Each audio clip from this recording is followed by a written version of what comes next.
Today, so my name's Emily, in case you came in after I mentioned that. I'm going to be talking today about patience, and that's a good one for me to study because I've got a lot of room for improvement with patience. But I want to start with the quote that you'll find on this. If you picked up the song sheet, you'll find it there. Or if you like to keep track of what every week's topics are, you can get the whole list of the topics and the quotes in the lodge. It's from Lao Tzu.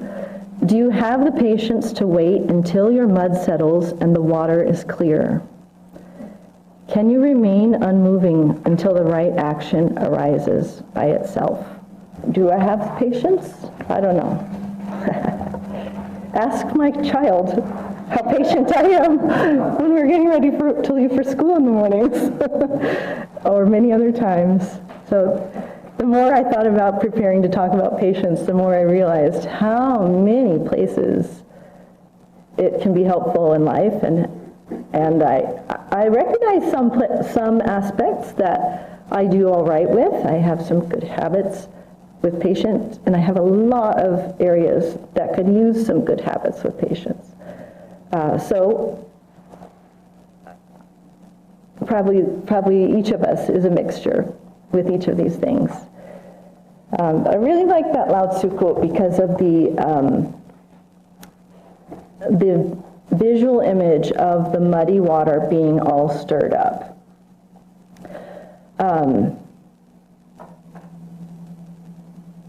I often have thought of the opposite of patience as being antsy or hasty or trying to move something forward before it's ready for that to happen. And I've started thinking more recently about agitation as a lack of patience. And that image of the mud really exemplifies that to me. Like the water is all stirred up, totally stirred up. The whole thing looks muddy. And when it settles down, just a small part of that body of water is actually mud, usually. Well, not always, but often. When it's very stirred up, sometimes when it settles, just a small layer is at the bottom, and the rest is clear water. And that's a good analogy to me of our beings. So we have these physical existences we're going around living, and all kinds of things happening in our lives, and people and things we're interacting with. And we're mostly, which is quite normal, we're mostly very immersed in all that and really identifying with that. Like the whole container of our water is the stirred up mud, is the stuff going on.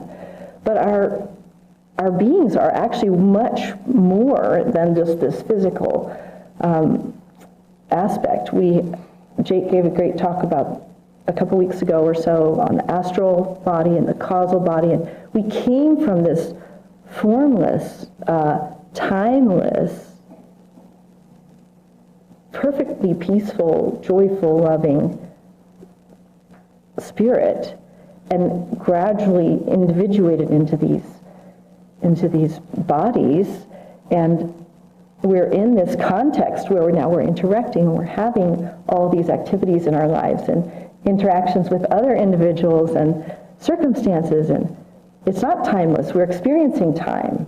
Things are sometimes too crammed together for our liking. Sometimes we're bored and there's not enough going on and for our liking. And in a way, there's an opportunity for us to be patient with that whole scenario that we're finding ourselves in. That just to give ourselves a little grace that as these things bother us, if we can remember this greater context of how much clear water there really is in that muddy water, how much more there is to our beings, then we get a better context for the things that might be agitating us. So it's like kind of like, can we be at peace and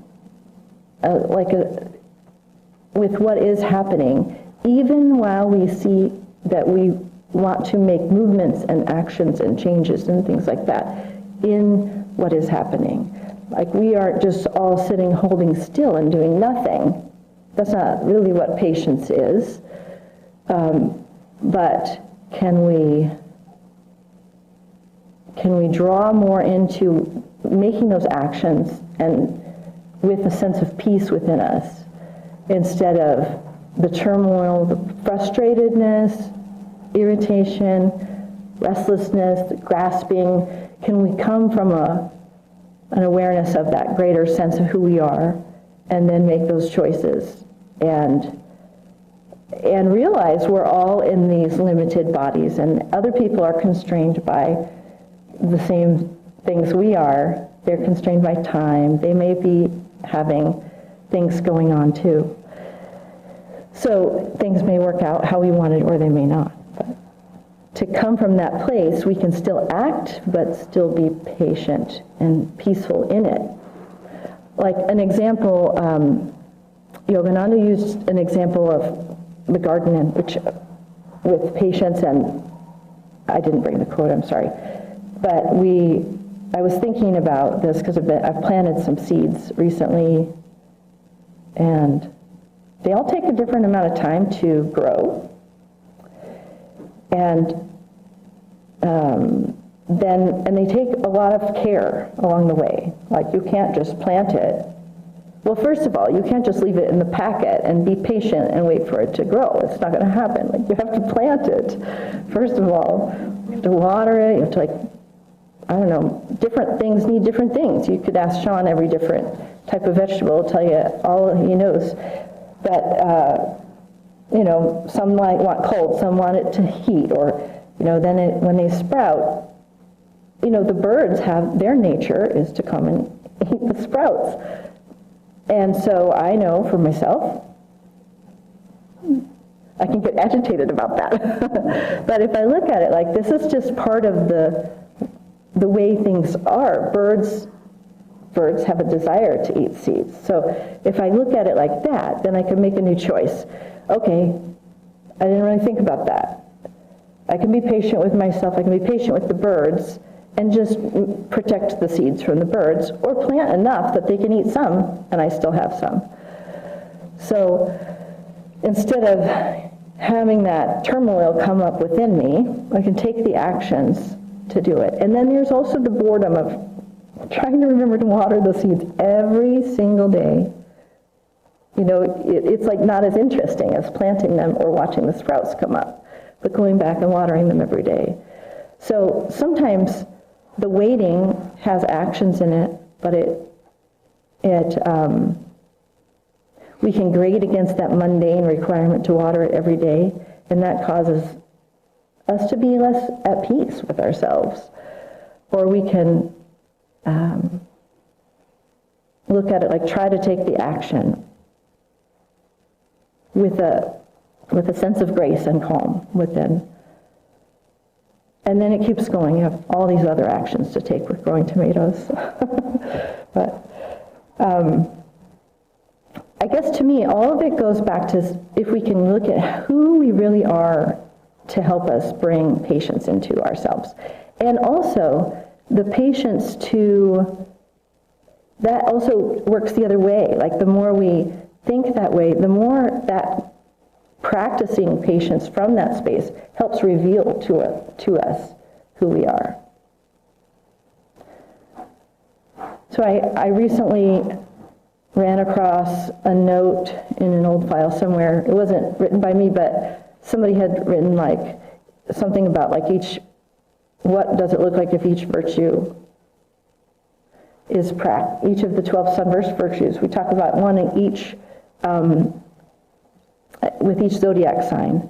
So right now we're in Taurus, that's why we're talking about patience, because that's the one that's associated, that we've associated with Taurus. And what if each one was practiced within each of the eightfold paths that we talk about? So work, recreation, nourishment, association, speech, study, conduct, and meditation. And so I thought I would talk a little bit about ways that have come into my mind with those that I'm working with. And this is disclaimer, don't try to fix all the things at once. That's, you gotta bite off a manageable amount for yourself. Use your own inspiration of what to work on within yourself. I think that for me, that's one of the temptations, actually, that I have that kind of blows past my sense of patience, is taking on too many things. So, like, the first one I'm going to talk about is with work. So that is one of them, like taking so many things on that now I cannot operate patiently. I forgot that I would need time to be patient with other people or with unforeseen circumstances coming up or something like that. Like, I forgot to build in time to be patient for things happening that require it. And now I don't know how to fit it all in. Or I feel impatient with the fact that I have so much to do, instead of just saying, well, okay, I'll just do what I can. I will allow what is. What is on my plate is on my plate. But maybe move things off or don't. But having a sense of grace to move through what we have, and also having a sense to build into ourselves the opportunity, set ourselves up as well as we can, the opportunity to have time to be patient. And then another big one where I can get impatient is when things didn't come out how I wanted them to come out. And so that is, when we engage in conscious work, we can put in full effort and love and care with the time that we have available, put in as much as we can, and then release the expectation that it come out a certain way, otherwise we will be upset.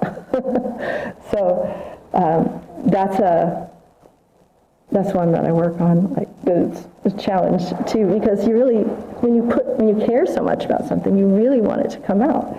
And so we put the care in, and then be patient with ourselves if something we didn't work out. Be patient with other people if something they did caused it to be different than what we thought was the really great idea that it should come out as.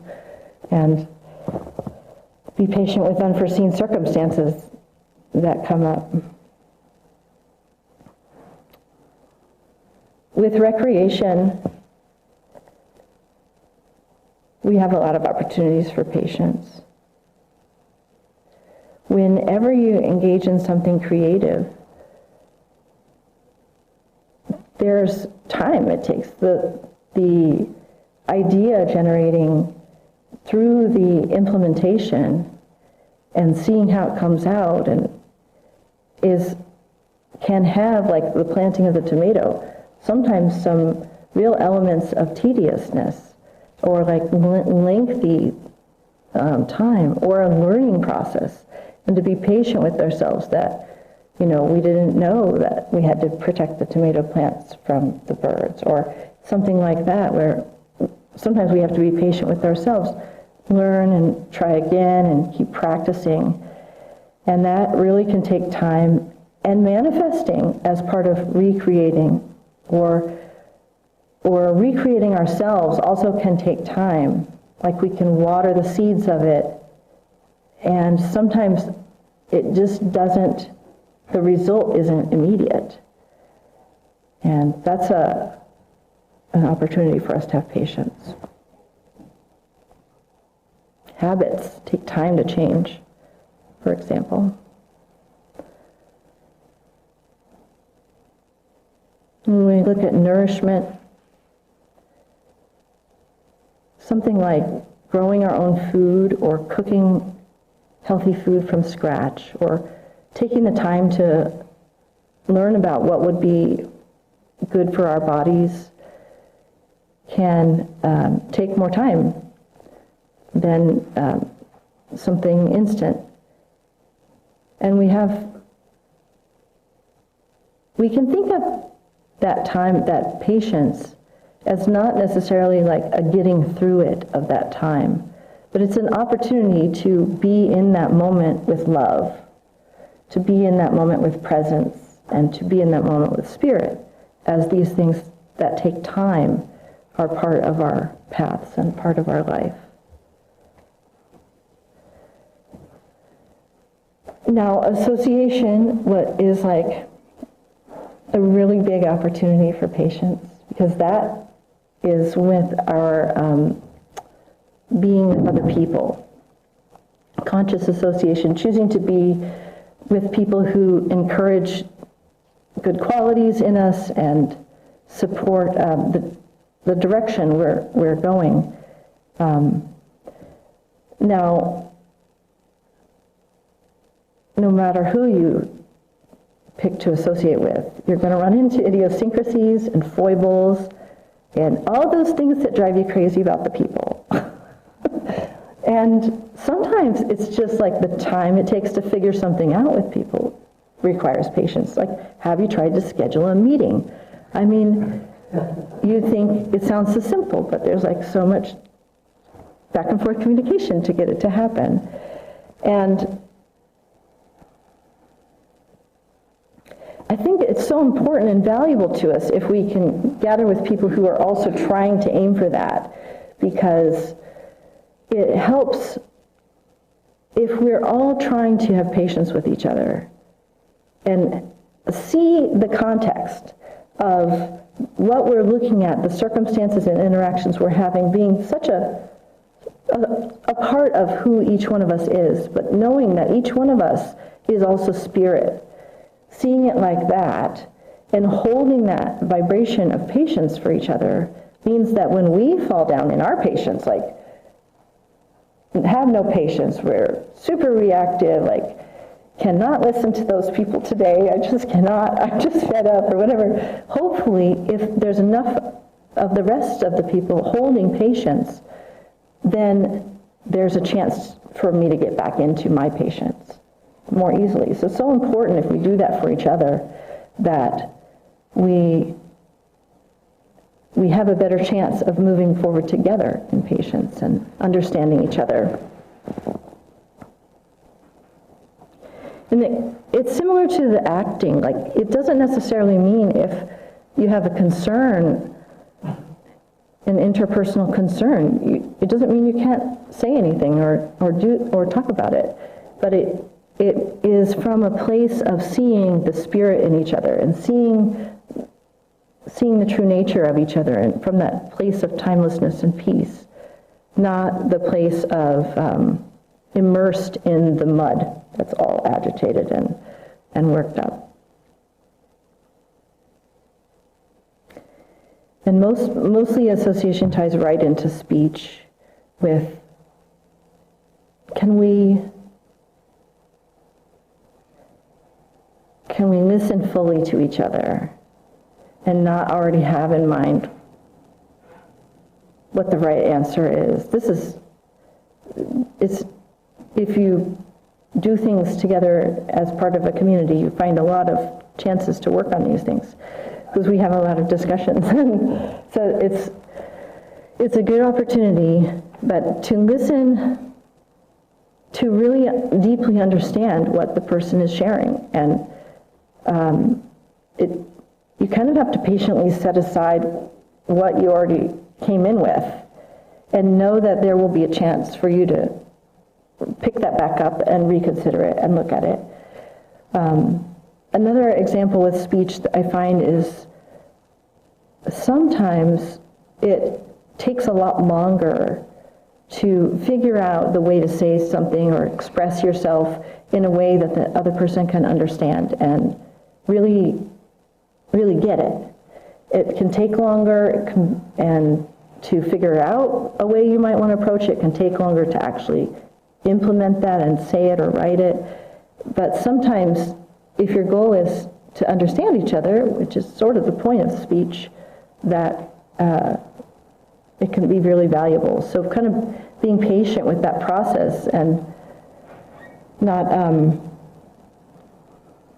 the best we can, not getting frustrated with having to take that extra time when maybe it seems very clear to us what we were going to say in this other way we were going to say it. So lots of opportunities for patience in the area of speech. One area I want to highlight in study, conscious study, that is a pretty enjoyable way to cultivate patience is taking time to observe nature. I don't do this precisely, but I've heard of this great practice that has impacted people really well, is to go sit in the same chair every day for a certain amount of time and view nature. Sit in the same place every day for a year or for however long, and just observe. You're just watching. You're not calculating, you're not, thinking of every different thing you're going to do tomorrow or something. You're just observing nature and how much you can gain from that, how much you can understand about the way things work, and you can gain wisdom that things can come to you. It's almost like an eyes open form of meditation as well as a study of nature. So that's a really valuable practice if you feel inspired to try that. And then observing our own selves can require some patience because A, it takes time to observe ourselves over time, and B, sometimes we can get irritated with ourselves. At least I can get irritated with myself. So, why have I not already figured out how to change such and such habit? Why can I not get ready sooner? I got up at such and such time. There's so much time to be ready to leave for school on time. Just observing, almost without judgment, is a practice of patience and observing, and then the solutions can more easily arise if we're not getting that agitation feeling, but we're staying patient, but taking a look at ourselves. And then conduct, conscious conduct, in how we conduct ourselves through our days. This is also a lot like letting the mud settle. Like, if we can stay immersed as we go through the moment-to-moment aspect of the day, like, are we focusing on all of the things that we need to do and fix and change and do this and that, all the actions, gotta remember this, gotta remember that, or even the great things, I gotta remember this creative idea or I'm looking for this, I'm gonna look for something fun, or can we stay present through it all? Like, can we be patient with the fact that the schedule is busy? Can we be present, being with our breath? That tunes us in with the senses, the breath, that quiet within us, to tune ourselves back into the bigger picture of who we are as we go through those busy times, as we go through times where we maybe feel bored or restless, something needs to change. Staying tuned into that who we are can help us bring through that truer nature of who we are more easily than if we are in that agitated, stirred up state. And then last but not least, we have meditation.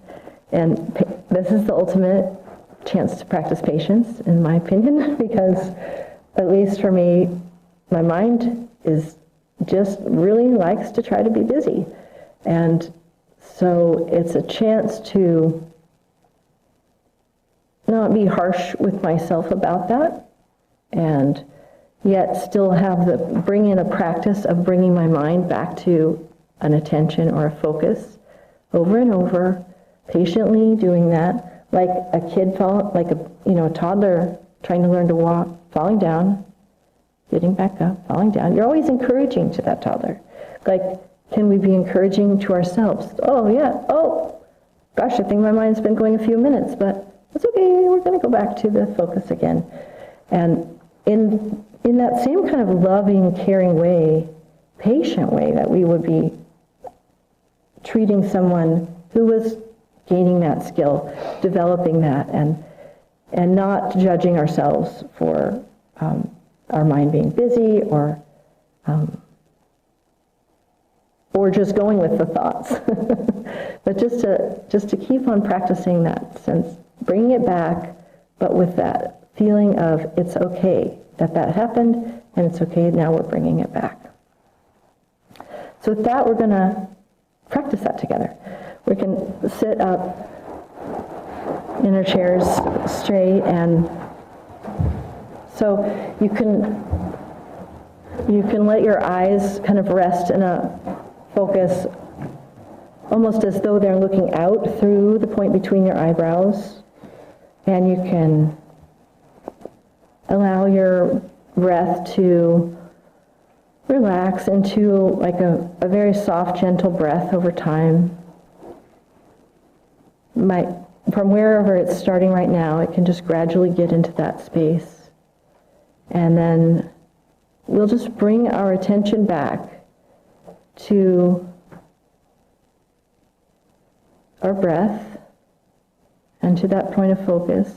If our mind wanders, with love and care and patience. And if our mind goes quiet, we just enjoy that. If it gets busy, we just patiently bring it back.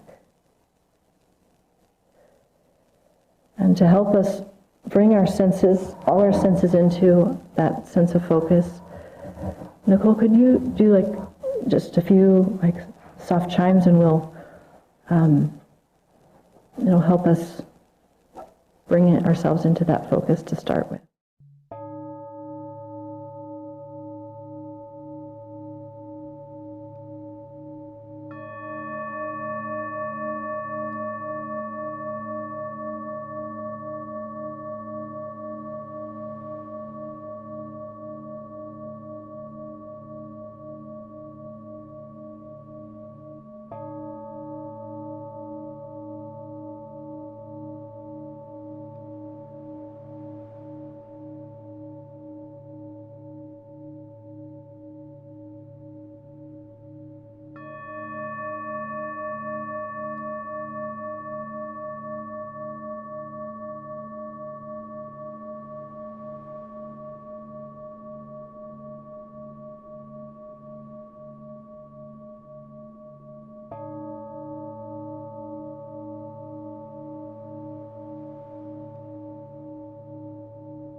I invite you to gently return your awareness to the room together, and invite you to join me in an affirmative prayer and close with ohms, if you'd like. I recognize Divine Spirit as the light behind all that I see, as the life behind all life, as the life behind my own life.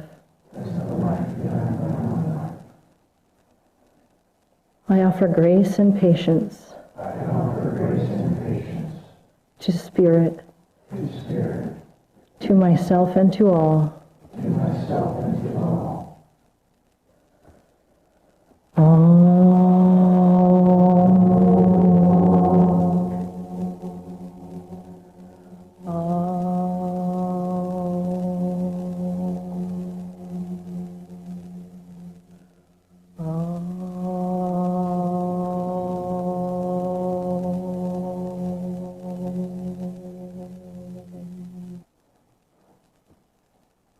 Just a couple short thoughts before we go into a little more music and the brunch team goes.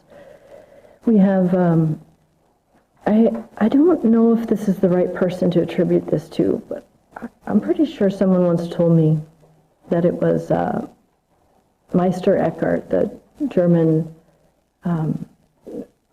Christian mystic, who was known to spend extra time in prayer, which was, when he describes prayer, you understand kind of what we would talk about as meditation, on the busier days, that the more that was scheduled in the day, the more time was first dedicated to that quiet. And I looked at that in light of letting the mud settle and thinking it sure would be easier to go through all that's going on if we really knew who we were first. So I thought that was kind of a neat tidbit to take away, and I hope that I have it right, who it's attributed to. Couldn't quite figure it out when I looked. And then the last thought is that it's really important to remember to be patient when other people are being impatient. Like, it's very easy to get worked up and frustrated when we notice people acting in an impatient way, and you really think, come on already, that's not really working. And to still not let ourselves get into that agitated state, but to keep that peace during it and help bring them back into that same vibration of patience. So, exciting things we can all work on, I guess.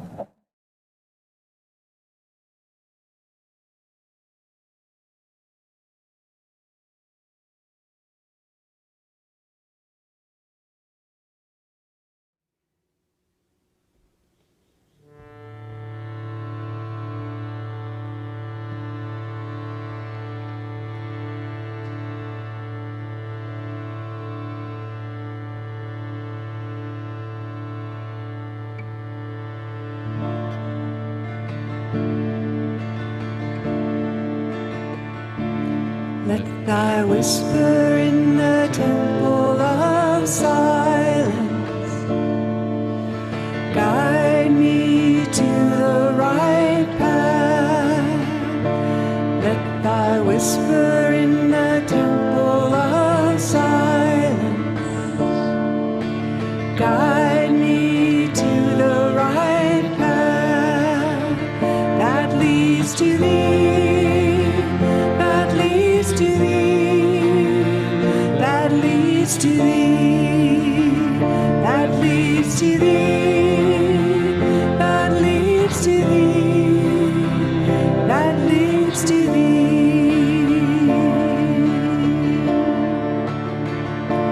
Let thy whisper in the temple of silence guide me to the right path. Thy whisper in the temple of silence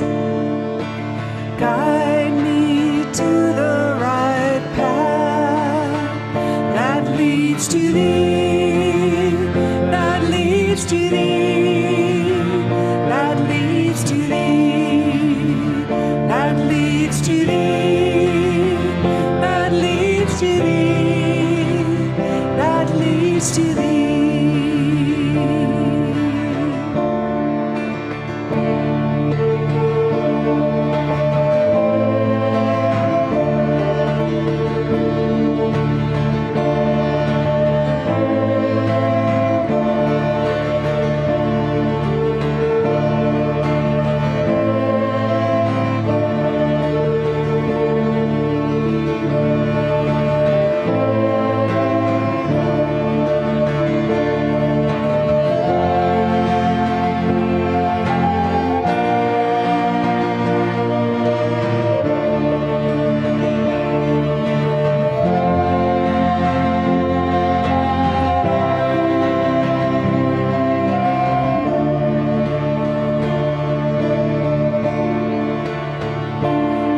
Thy whisper in the temple of silence guide me to the right path.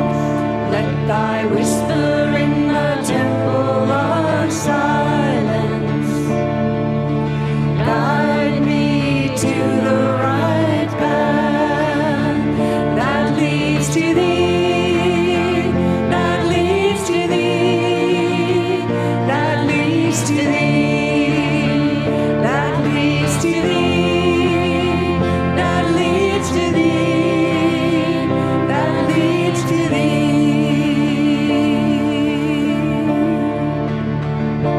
Let thy whisper in the temple of silence guide me to the right path. Let thy whisper in the temple of silence guide me to the right path that leads to thee, that leads to thee, that leads to thee, that leads to thee, that leads to thee, that leads to thee.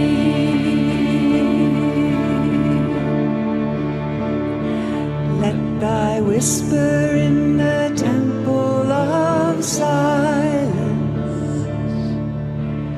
guide me to the right